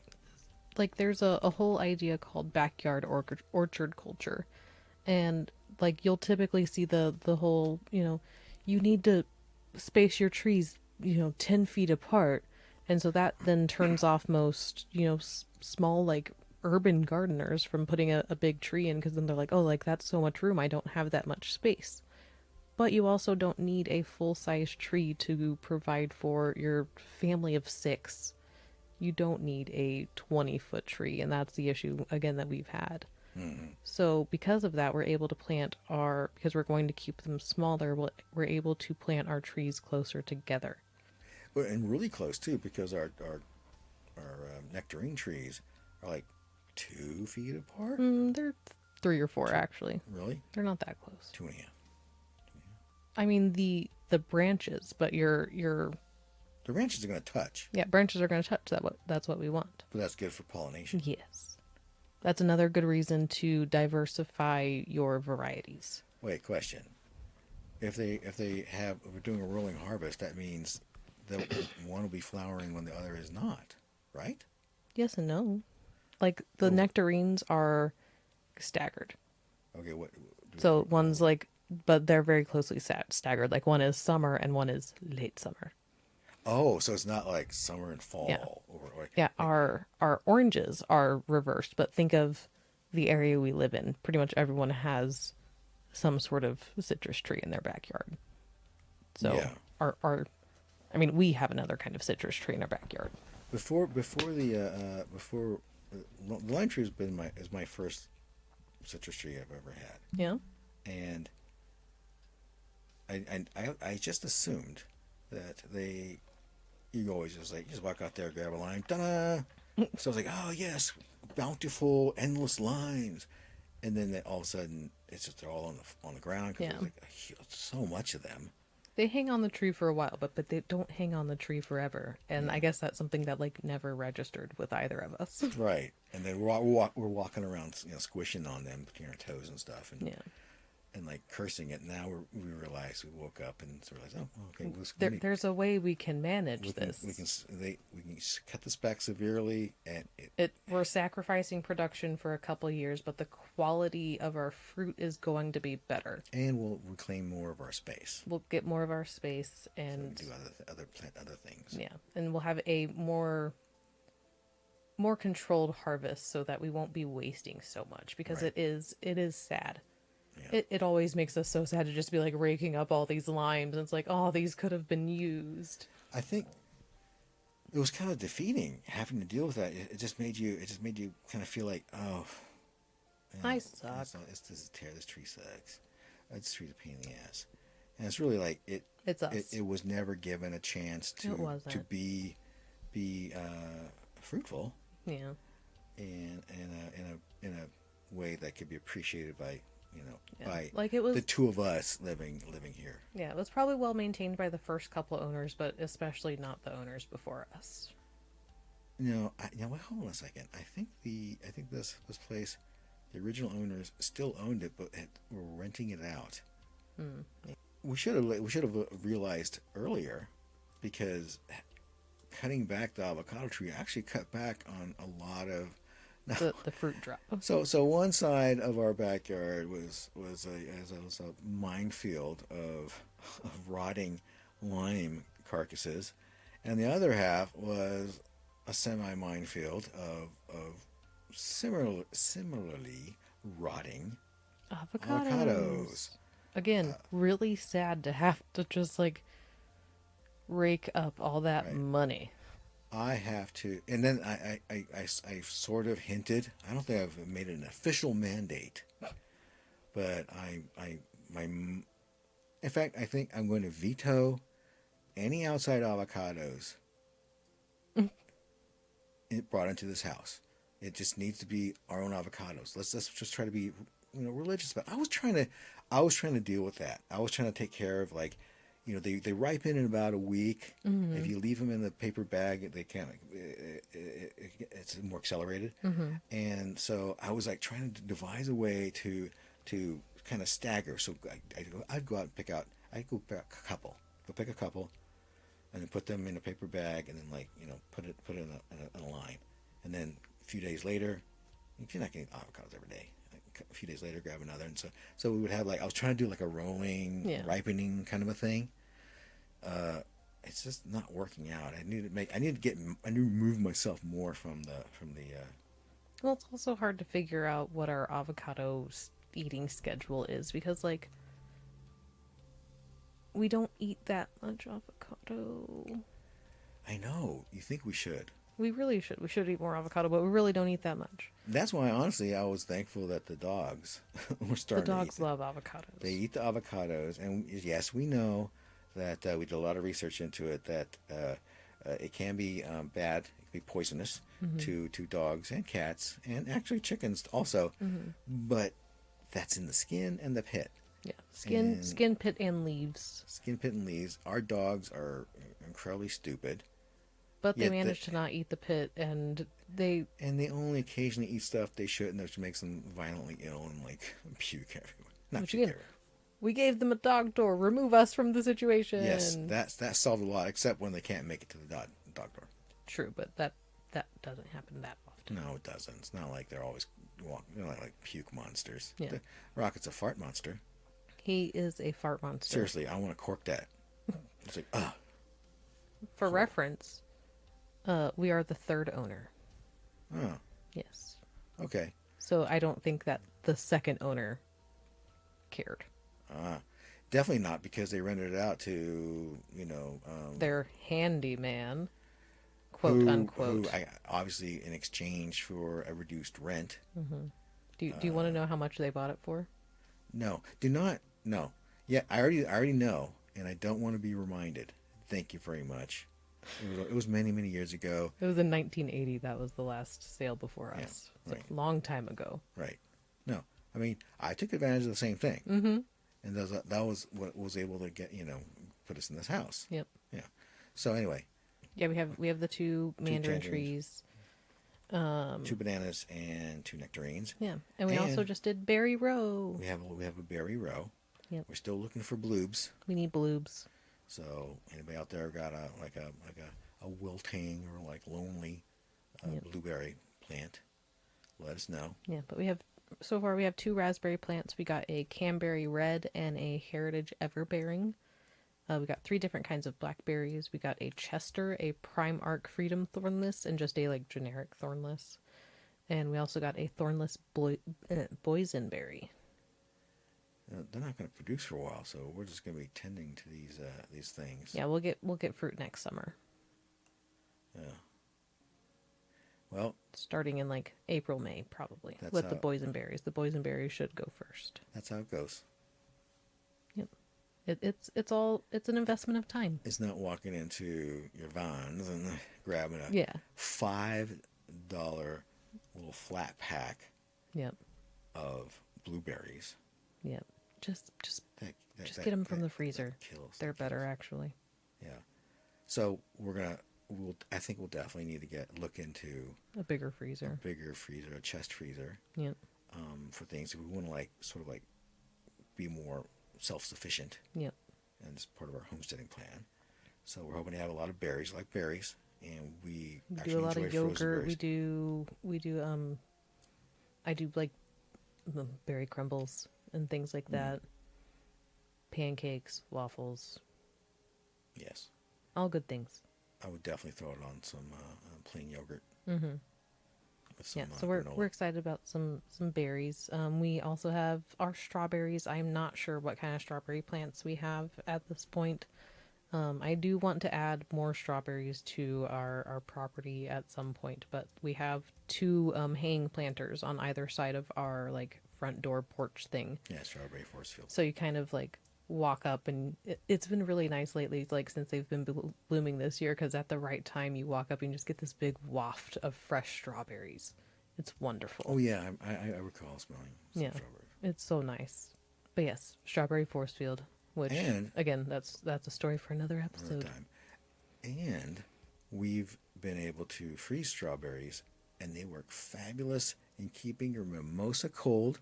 Your white wine. I know we should drink it a lot faster. We wouldn't have to keep it chilled, but white wine, we do it with white wine. Recently, I don't know, my tastes have changed. My dad was drinking white wine. Started drinking white wine, and for me, I'm not. I used to drink a lot, my douchebag advertising days. I drink a lot. Yeah. So much so that I just like the taste of whiskeys right now. I just like you don't do brown anymore. And I don't, and so I do a lot of vodka, but I'm not doing that much either. We just don't drink as much anymore. Right. Which is interesting. Yeah. We drank a lot at the beginning of the pandemic. What? We did. And before the pandemic. But afterwards, it's sort of the weed worked better for us. Yeah. Yeah, sort of helps relax us, chill us out, but not make us all mumbly and bleh. Yeah. Yeah, so we use frozen berries as ice cubes, which is fun. We've also done different kinds of juices too. Mm-hmm. Yeah. Yeah, like we did the lime juice. We've done watermelons. What other one? We've done Frozen strawberry. watermelon cubes are amazing. They're so good. Yeah, they're great in vodka drinks. Or just in lemonade. It's so good. Agreed. So good. Yep. All right. So that, and we have 2 planters out front. Mm-hmm. Those are actually our first planters, and those are the ones that we had we had a very sad harvest. We should have started in the backyard because we were on full display. Our neighbors just watched our failure. It's like, oh wait, do I even have that anymore? Let me see. Is this it? No, that's not it. Hold on. This might be it. Well, it's very sad. Just had our failure on full display for our neighborhood. Which, again, the weirdos next door, we're out there just every day tilling and doing stuff to this and sitting there talking to the plants and getting marveling how wonderful they are, and then forgetting about them after a while. Letting them die. Dehydrate themselves to death. we were not very good plant parents. Yep, we had a rough first year. But we Our did. our poor first children, Yes. plant But children. we actually did pretty well with the house plants and succulents because they're not that, they don't require us that much. Yep. And the front of the house was used to be very barren, in the crack house days, and you have like started like taking some of the plants, and we did score. Oh, we got so lucky. I was driving by, like one of our side streets, or like the street that we take to get on the highway. One of our neighbors, and they were obviously They the just house had been like sold. the real estate or the yard sale, and so it was like the stuff that didn't go, or the Right. stuff that they hadn't decided on yet. Because it was a for sale sign for the house. The house got sold, and so they had all these potted plants, and they had put a few out like on the on the curb. So that's free game. So I was like, we're still in like house plant, home based plant nursery mode, and I was like, oh hey. So I went out. I jumped out to grab them, and just to to clarify or be clear with the people there, the Yeah, owners, the owner. because they happened to come out as I got out of the car, and you're going, because you feel like you feel like you're stealing or Like something. a little gremlin. Yeah, it's like okay, I want to stop really quietly, jump out, grab the See, TV. So that's kind of why I want to put the address on the tubs, because if someone takes my tubs, I'm gonna be really sad. They're going to be so heavy once we fill the tubs. So we have another part of the garden. We decide we try to plant a couple of aloe vera on each side of our driveway on the curb fairway. They're getting way too much sun. They're getting way too much sun, and they are just They're so sun stressed and sad. So I think unless we dig them out now and just put them in some shade and like really tend to them, we might have lost them. Yeah, but we're going to replace them with my family recently moved, and so we actually finally like went through a lot of our old stuff, and my dad had always envisioned these like vintage washing tubs that his mother had like a long time ago. So these are like 50s 60s white ceramic wash tubs. I think they're before the 50s, You think right? they're pre 50s? We could look that up, but essentially, it's and Nicole's brother with his truck brought it over. Also brought them out for us. with Clyde, right? No, that was another a second visit. trip. Yeah. So brought it out to us because these are big. These tubs are about the size of how about like 2.5 feet in diameter? Yeah, they're pretty big. And they're about like 20 inches or so tall. And the couple of times that I drove to Texas, the first time I came home saddled with, well, not saddled, I bought a bunch of plants and drove these big ass plants home. So I had a very full car. And then the second time was, again, after my parents when we were cleaning out the house. So it was the last of my stuff. Your stuff. Yeah, my stuff. So I had all my boxes. Your whole life. Yep. Mine's all gone. And now we're like, oh, now I have these boxes that we don't have storage for, so we're eventually going to have to figure that out. Yeah, and I got my boxes too Yep. from my ginormous house. Yeah, and like I have china I need to store.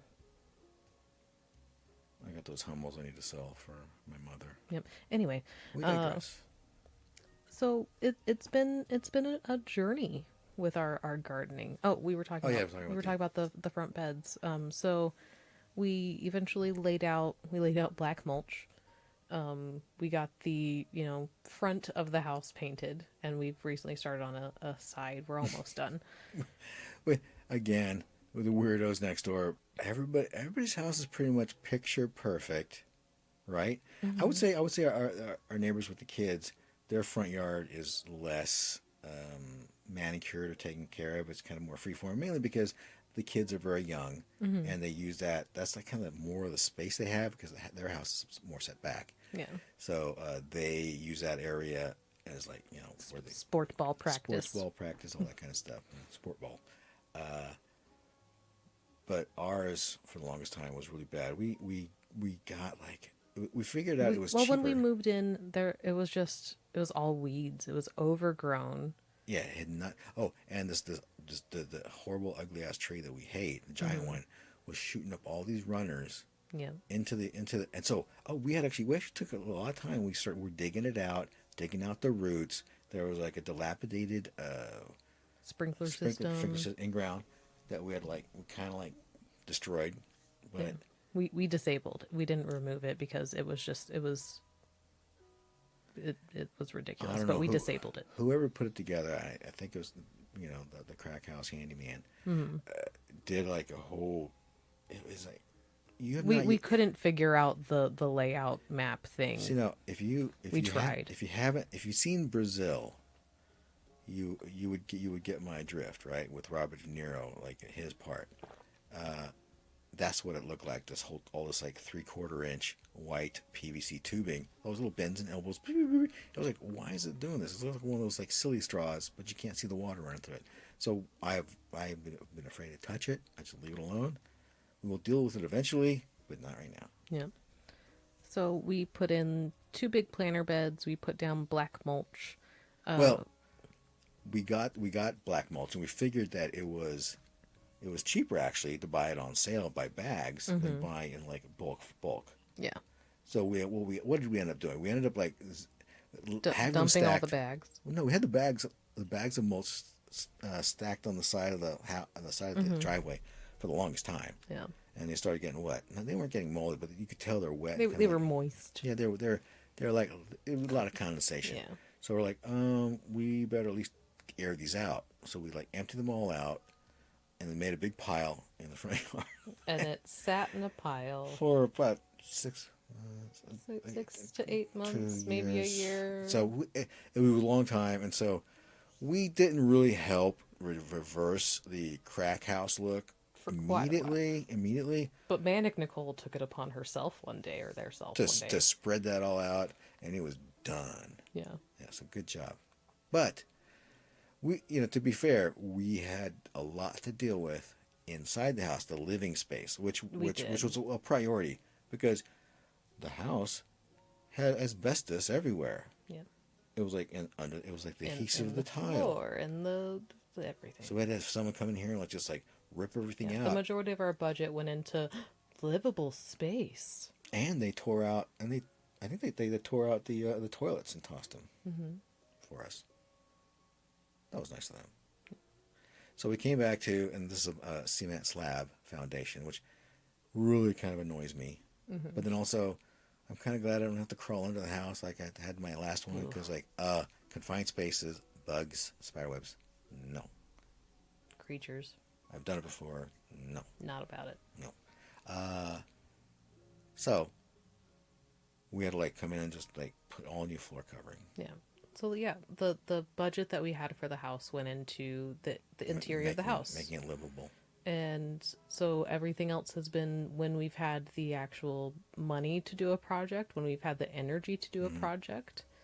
And I mean, for the first 2 years we were living here, I was full-time employed. I didn't have, during the renovation, it was nonstop. I'd go to work, come home, work on the house, go to sleep, go to work, come home, work on the house, go to sleep. And I loved it. But yeah, it was exhausting. And I was needed... still working. You were still working. I was trying to help a startup, internet startup, take off, and I had to drop out because it wasn't working for me. It's not where your heart is anymore. Right. Which will be covered in Madman Musing. Yep. If I ever get around to doing that. So our front yard been through a lot of phases. Then we started getting serious after Grow, Cook, Eat. It was and they were doing a lot of planter boxes. They didn't really sow anything in the ground, did they?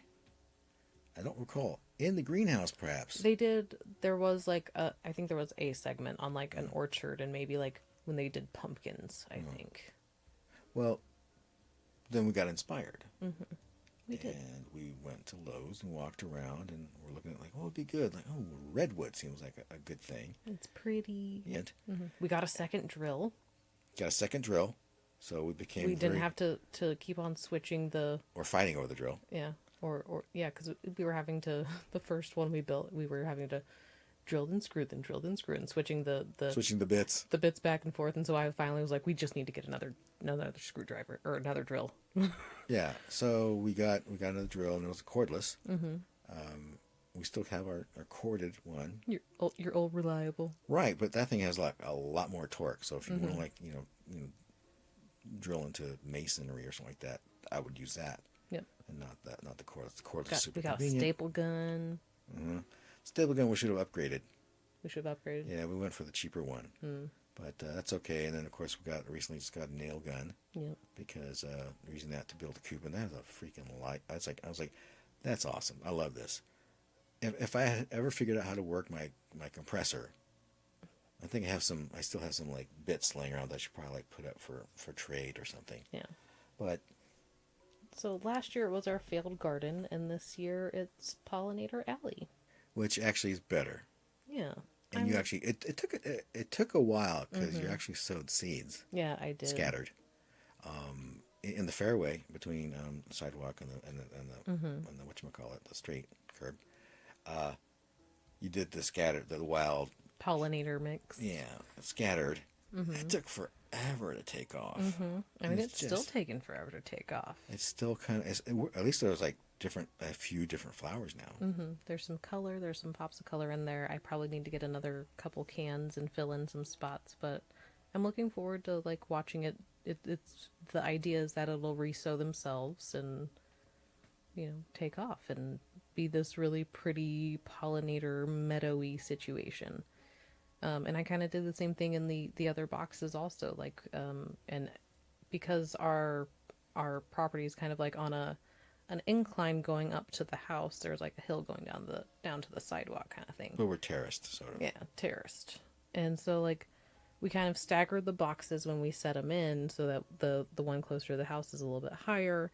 So I kind of wanted to keep with the I don't even know how to like the gradation. Yeah, like the low to high situation. So we have some mammoth sunflowers planted at the very which are back. looking amazing. Oh, we got to take some pictures of that and share it because the backs look like some alien thing. Like you know, it's amazing. So cool. And like you're watching this thing opening, and eventually these tiny little dots are going to turn into hundreds of sunflower seeds.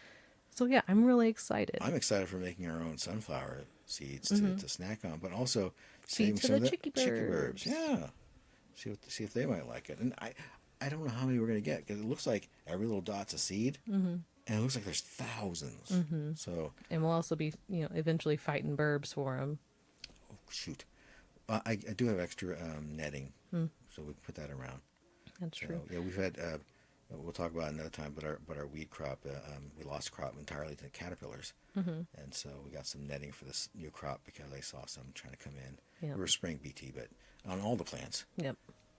So we recently had a thing go on where we had an issue with someone throwing dog shit on our roof, and so we had always been planning to put a Ring floodlight camera. We bought it like a year ago. Longer, yeah. So it was just sat around, didn't get installed, but boy, did it get installed right away after someone had like thrown dog crap onto our roof. Ring doorbell cam didn't pick it up.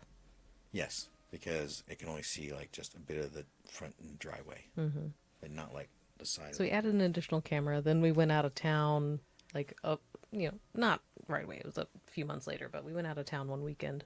I was just checking.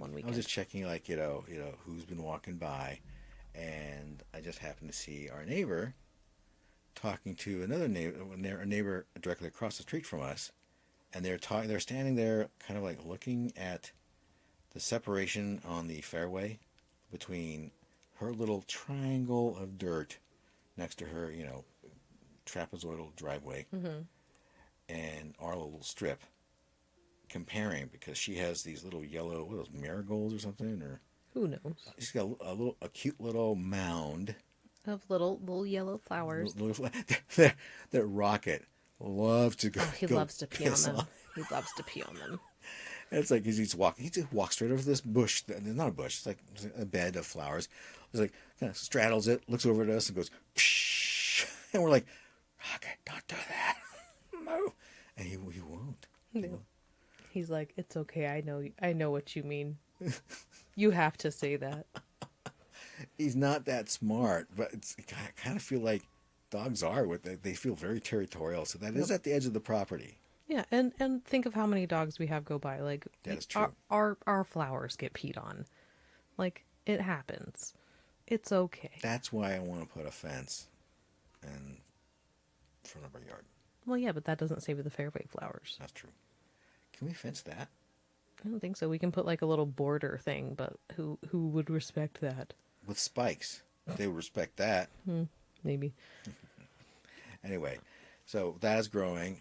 The tree, we've been able to abate the runners coming into the front yard. We kind of like leveled the whole yard and then just covered it entirely with cardboard boxes. Mm-hmm. And then covered it over with the black mulch. Yep. And doing that, it has prevented runners from coming up. It is now coming up at the base of the tree in the fairway, and I'm looking at that, and I keep meaning to start stripping off the leaves. I want to try to do so. See if I can do like a mini bonsai kind of a. And I'm not even into bonsai. My dad was a little bit. I got him a little kit, and I think he did one or two. But I'm thinking about. Well, I got these little trees coming out from the foot of this ugly ass tree. Some way I can How can I repurpose how these? can I? Yeah, so I'm just like, well, what if I made long, just stripped everything away except the main trunk or whatever branch, and made it turned into like a fishing pole, or just grew them to a certain length, just harvested them, and then make furniture out of them or something. Out of a bunch of sticks. Okay. Chopsticks? I don't know.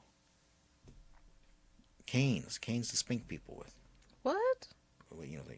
Switch. A switch. Hit. Hit. Anyway. That's an episode. Maybe.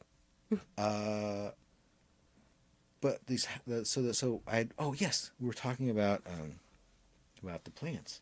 Mm-hmm. And so I pulled over, and when I pulled over to grab these couple plants that they had put up there, I was grabbing it, and as I was grabbing it, the owners were coming out. I think the kids of the owners, the adult kids of the owners, and they saw me it's so weird. I'm picking up one, and I was like, ah, it's like hi. They're like, and instead they said oh, would you like more? Would you like the rest? Do you want everything? You can take the whole front yard was Covered in pots. It was not. I don't think there was anything. There was only like a hedge was planted in the ground. Everything was in pots, just kind of laying on the ground everywhere. And she said, "Take it all." Yep. The owner that sold the house, I guess, was going someplace that wouldn't allow all the pots. Probably, Well, it struck me as a situation where, because, I had been out for when you discovered the plants, and so when I got home that night, you were like, I just scored the best thing, and how many trips did we take back? We did 3 full car trips with each of our cars. Both of our cars. It was 3 or 4, and you still feel, it feels weird. It does. It was so weird. We were just stuffing our cars with all these different ferns and succulents and just a whole. Did we ever do a full count? It had to be at least 100 or 200. It was so many plants. Overgrown. But eventually crazy. the owner comes out and is talking to us. So it struck me as a situation where we met the female owner. So it struck me as a situation where the husband was probably the person who cared for the plants, because a lot of the plants were not in the greatest of conditions. And so it struck me as a situation where the husband cared for the plants, and the husband had either gone to assisted living or passed away and was no longer here. Or got divorced. Moved away. It's just no longer in the picture. Yeah, no longer around. There was a pods in the driveway that, left literally Moving the pods. next day. Yeah. So mom was either moving in with kids or going to her own living situation. Regardless, she was more than happy for us to take them all. And I think it sort of gave her a sense of these plants are going to be cared for. They won't go to waste. Yeah, and I told her, I was like, thank you so much. Like, this means so much to me. This is amazing. Thank you so much. You did not ask for like a forwarding address or anything. I or didn't. Email or phone. I don't even know her name, or I don't know anything about them. I mean, it's probably a matter of record, but that'd be kind of creepy if we looked her up. Yeah, but seriously, I was like, don't worry. Like, we're gonna take such good care of them. Like, let's post a lot of pictures of what we're talking about on the Instagram, which is the Weirdos Next Door podcast. Yeah. And so, like, for we got them in, like, October last year, and so it's been kind of, like, a surprise for the last 6 months of, like, plants that we didn't know were in there popping up, or being able to revive these things that weren't doing that great. And so it's been a really fun, experience for us. Like, we got a volunteer tomato plant that has been producing nicely. So that was fun. Explain what volunteer tomato plant means. It's a seed that like you didn't even know was there. So it might be something that like actually like a bird like crapped out. Yeah, a bird crapped out, or a squirrel like dropped in your planter box as it was going through. Squirrel crapped out. Squirrel crapped out. Squirrel buried in there for you. Do those things not get digested? Not always. We eat seeds. Yeah, no, not really. Oh, corn. That's how seeds, or how plants make sure that they keep on living. That's kind of crazy. Yep. Nature. And so let's not fuck up nature anymore. It's been a trip to see like all these different plants, and so now we have all these, we have all these plants, so our yard actually looks more intentional and put together. Around the same time that we got the dirt dump last year, we also did some in-ground landscaping in front of our kitchen windows in the front of the house. Right. But so that's been nice. The other side of the entryway put like you did a nice little kind of like cascading effect with all the different plants. Yeah. Putting some on like milk crates in the back, and we started getting really good about watering on a regular basis and kind of tending to them. It kind of became kind of a ritual, which is nice, and they flourished. And it's probably they planted it with their soil, so great soil.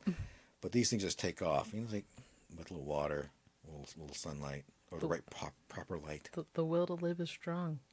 Very much so. We didn't talk about what we're going to plant in the washing little tubs that we also painted, by the way. Yeah, we did paint. So we, instead of having the original white ceramic that's on them, we painted them like this really pretty lavender color. I think it's actually called gumball. I think that's the reason why I said, yeah, that one. We can do that one. But gumball, cool name. We actually... It was called Gumdrop. Gumdrop? Yeah, Gumdrop. That's why I liked it. So it's a cute, sort of a pastel-y, purpley lavender. Mm-hmm. It's almost like a pinkish lavender. Yeah. Yeah. But last year, again, peak pandemic, we had a habit of scavenging garden centers there for a little bit. Yeah. For all that clearance, like the dead, dying plants. Trying to rescue them. And so we actually scored these.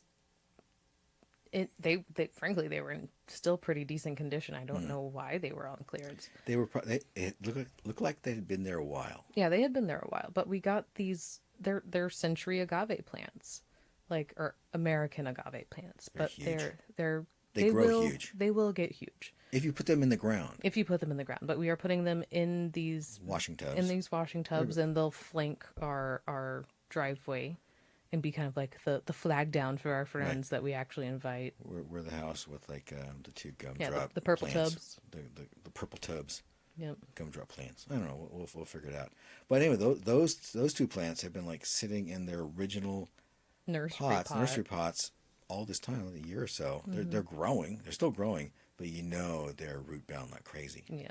I mean, there's one that has a new plant coming out of the bottom of the nursery pot. Oh boy! And for those of you who don't know, root bound is when the plant starts growing its roots and it's looking for new soil or new nutrients, and it gets stuck and it'll hit the inside wall of the pot and like start growing against the wall, and so you get this big, like, it's like shaped like the inside of a pot, mold. And if that isn't an analogy for human growth, I don't know what is. How so? You hit the wall. Oh, and yes. and you finally have to give up the shit that isn't good for you. And start crawling on the wall. And you start crawling up the wall. no, think about it as the people that hold you back are the pot. So you're growing against the people that hold you back, and eventually you have to break free from them. I need more weed. You need more weed. You need more weed for that. Yeah. But anyway, so continuing, derive something from either more pollinators, or something we can eat, something we can like add to the soil, something we can give to the chickens, something we could like Fertilize other plants with. Yeah, comfrey tea, which we mentioned earlier. There's also so all the plants that we have that are they're like ornamental, so essentially in my eyes worthless. I will admit I enjoy looking at them, but they're like Rocket and Moxie, and the plants that we grow that like give back. The pollinators is like smudge. The weed and the vegetables it's are like smudge, right? Got it. Smudge. We'll have a whole like fauna babies discussion or episode. Well, I mean, in the words of a friend of mine, if you had to give up one of our animals, which one would it be, and why is it Moxie?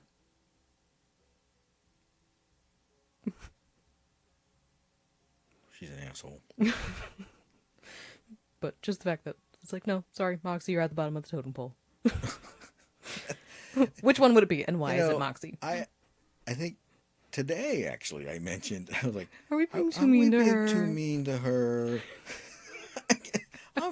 What has become of me? Oh God, you're getting soft. But I still draw the line on how much we will spend. I mean, we're getting off. That's for the pet episode. Right. So we got the century plants. We got those planted, and we're talking about putting numbers on the side. So if they get stolen, which I highly doubt they'll get stolen because they're going to be super heavy. How about I make you this deal? We fill them up, position them first, because I don't want I don't want us to be going, oh shit, how we're going to move these? Where they need to be, we obviously need to dig up the poor sad aloe vera. Try to revive them somewhere else. So we go once we get that all them potted and planted, and if it's really a bitch to move, we don't have to really worry about it. No. Okay. Or conversely, we got that hole there. Could put or some rebar. I got some rebar, and that wouldn't help because they could just pull it straight out. I feel like no one looks going to touch our stuff because we have like plants that's sitting. People walking by, potted plants right at the sidewalk, and no one's really. Now watch, people are start on the Ring camera. We're going to start sharing on YouTube. All these plants being like carted. Hey, in one of my plant groups, like there was someone just like came up onto someone's porch and took one of their plants and walked away. And it was one of those like high value plants. Who does that kind of stuff with all the Ring cameras out there? Now I do have to say, none of our neighbors had Ring cameras until we got ours. Yeah. And then... Well, one of our neighbors had got a floodlight cam, but hadn't hooked it up correctly. It was working for a while. Was. This is the neighbor. Every time we came out of our house, it was like... we're like, oh, right. Hi guys. Hi. Because their garage is kind of set back, and about even with it's actually facing the street, so it's about even with the front of our house. So they had it up top of the front of the garage, kind of a peaked garage, and so those are very sensitive because I know that when we come out of our front door, we do set off our Ring floodlight camera, and that's like on the side of the garage that's away from us, so that's pretty amazing. You still have a line of sight to it, but it's at the back. Yeah. So that's kind of weird. I assumed it would just catch like the perimeter what we're seeing. I mean, it catches Kit Kats every now and again. Those are amazing. So then we know exactly why when Smudge gets to go out front, she's like rolling in that spot. Yeah. It's like, we call it Kit Kat Highway. There's like 3 of them. Mm-hmm. We have our little ferals, and I haven't seen any more meese evidence in the past week or so. So I think our babies got to work. I feel like that big one, the big rat's still around. So we'll be investing into. I think I want to do the little like 5-gallon pail one with the little lid trap you pull peanut butter. We talked about And that. fall down. All right. But yeah, we've done a lot, and I'm really proud of what we've accomplished in the last year. Yes, we've learned a lot. We have changed our perspectives or how we are doing things. We've tried to be more adaptable and definitely not beat ourselves up too much when things don't exactly go according to plan. We have reclaimed more of our backyard by moving all the succulents to the new graveled side of the alley of the house. Trimming our trees back. So we're like trying to make the most of what we have. More sunlight, more smart placement of fruit bearing trees, vegetables and things like that, or beneficial plants. Yep. We added 4 more bins, and these are like 4x8 bins. They're 2 feet tall and filled with mostly our own dirt. But also we had that. We topped it with good soil. With good bags of potting garden, raised garden mix. Raised bed mix. Yeah, raised bed mix. And we had some really solid crop failures in those also. But this year we're doing better. You did it right. You sowed directly into the ground, and we were better, much better about keeping up with the watering. Kind of making a ritual thing. And the weather here, right now, if you're listening to this another time, right now the weather is like going crazy apeshit all over the U.S. Everywhere actually. There's flooding in Germany. It's like we should probably talk about global, all that kind of stuff later. On that's a whole 3 or 4 episodes that we'd have to talk about that. But regardless, because we are in more of a coastal part of California. So we get more of the Pacific sort of breeze. So we're still staying at a really comfortable. Now you go a few miles away from us, and it's like 10 degrees hotter, broiling. People are like, oh, we're dying, but we're like pretty tempered, about 68, 72 degrees. I mean, even on our hottest days when everywhere else has been 110s and shit, we're like about 80, 85, 80, 85. Yeah, which does. Of course, the manor has to have a black roof. So a black roof, which I knew was going to add more heat to the house. But wow, we sit in the house, and it's like it's akin to the frog in boiling water. You put them in regular temperature water, swimming around, slowly bring up the heat. And they don't really notice that it changes until all of a sudden they become frog legs for somebody. I don't think you boil frog legs, but regardless, that's the analogy, and that's the way we would realize. Wait a minute, we should go outside and work. And we go outside, and it's like a good 10 degrees cooler. So we go outside, and that's where we sit out there, and I've been building I was building and painting all the wood for the chicken coop. And so it was all set out there, and it's also white. Our house isn't so perfect and manicured because there's all these wood projects and big piles. We've made the pile smaller, but we still got to dig out some more. Yep. Kind of clear that out, and once we get the trees going, and the pollinator alley and all that, and the meadow going, it's all going to be good. Yep. It's coming along. It's looking really pretty. I'm proud of it. It's getting much better. Almost half of our garden raised beds in the back we haven't talked about yet because those are all our cannabis plants. So we'll talk about that in another episode. That'll be more of an in-depth kind of our exploration into that, trying to go indoors and all that stuff.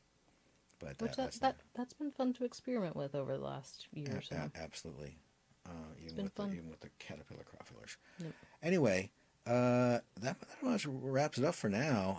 Other things we're planning in the future will be trying to make more of the livable space outside, more of an outdoor sort of living room type of thing with like the fire pit that we have is like really like the bottom has rusted out because it was given to us by our realtor's husband, who we actually want to have her on the show. Best realtor ever. Yeah, she's the bestest. So if you ever know where if you come in our area, kind of. Yep. Yep, we'll hook you up. Yep. But yeah, best realtor ever. But yeah, we got this old fire pit from them, and it's been great. It's been great. It got a nice long second life out of it, but it's on its last leg quite literally. The pan is rusted through. Yeah. So it's pretty shot. It's time for us to either build our own or I'm thinking one of those smokeless ring things. I know. We've talked about that also. Yeah. We're getting Anyway. so we're going to be working on the outdoor space and making things a little bit nicer out there. So we'll give you an update later. We've progressed further. We'll give you an update with the chicken coop. Mm-hmm. But this is our second episode of homesteading, on gardening and sort of like transitioning, trying to get to the point where we can be more self-sufficient. Mm-hmm. So we appreciate you listening in and to our silly banter. But we enjoy talking about this stuff. We appreciate all of you. I have maybe five listeners now we have. So we appreciate you very much. And still working on the Patreon and the coffee. KO-FI. Those are all / the Weirdos next door. Some might be accessible. We appreciate you all. Come check us out on Instagram and Facebook. And we will talk to you another time. And with that, I'm going to play our fabulous... Let me sure I get the right button. Smash your social mores with the weirdos next Yes. door. Very much so. Ta-ta for now. Bye-bye.